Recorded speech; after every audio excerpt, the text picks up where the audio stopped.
اللہ نے نام علی رکھا، ماں نے نام حیدر رکھا، بابا نے نام ظہیر رکھا۔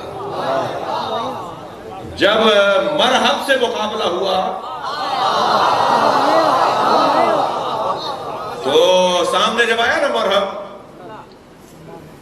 تو مولا میدان میں جب مولا نبی نے بھیجا جب لڑو جنگ خیبر پر، تو حضرت نے فرمایا کہ کیا لگا تمہارا نام کیا ہے؟ حضرت نے فرمایا پہلے تم اپنا نام بتاؤ۔ دشمن کو نظر انداز کرنا ہی کامیابی ہے۔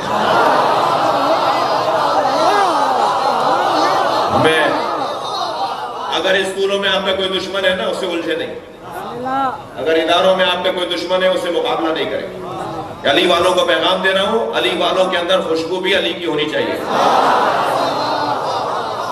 اگر آپ کے آفس میں کوئی آپ کا دشمن ہے، اسکول میں آپ کو تنگ کر رہا ہے، آپ کے ادارے میں، آپ کی زمینداری میں، آپ کے اور معاملات میں اگر کوئی آپ کے ساتھ دشمنی کر رہا ہے تو علی والوں پیغام لے کر جاؤ۔ جتنا دشمن کو نظر انداز کرو گے اتنے کامیاب رہو گے، اور جتنا اس کا مقابلہ کرو گے اتنا وہ ترقی کرے گا۔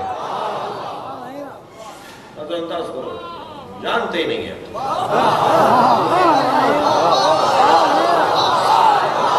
ہم تمہیں پہچانتے ہی نہیں ہیں، تم کون ہو۔ ہمارا اگنور کرنا ہی تو اچھی دشمنی ہے۔ بدلہ لینے میں تو آپ برابر ہی پر آ گئے، آپ نے اپنے برابر مان لیا۔ اگنور کریں، نظر انداز کریں، آنکھیں موڑ لیں، بند کر لیں اس کی طرف سے۔ فلاں نے آپ کے لیے کہا ہے، فلاں نہیں، ہم نہیں مانتے۔ بھائی ہمارے سامنے کہا ہے کہ اچھا کہا ہے تو ہم کچھ نہیں کہیں گے، یہی بدلہ ہے۔ جی یہ مولا نے فرمایا تیرا نام کیا ہے؟ مولا علی سے پوچھ رہا ہے تمہارا نام کیا ہے؟ مولا نے فرمایا تیرا نام کیا ہے؟ یہ جو اس نے جواب دیا تھا مولا کی پوچھنے پہ تو جواب دیا ہے، ورنہ اسے تو پتا ہے کہ میں کون ہوں، اور ساری امت کو پتا ہے وہ کون تھا۔ سارے لشکر کے اسلام کو پتا تھا وہ کون تھا۔ 40 دن تک خیبر فتح نہیں ہوا،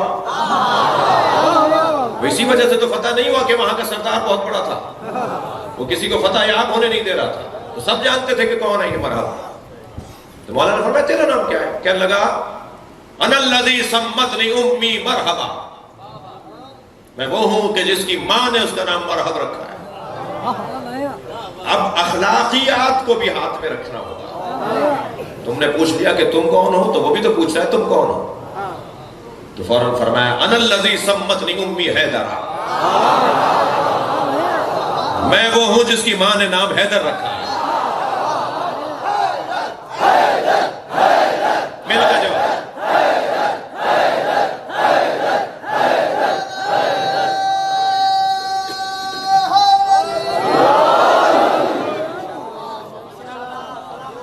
ماں نے نام حیدر رکھا اور بابا نے نام ظہیر رکھا۔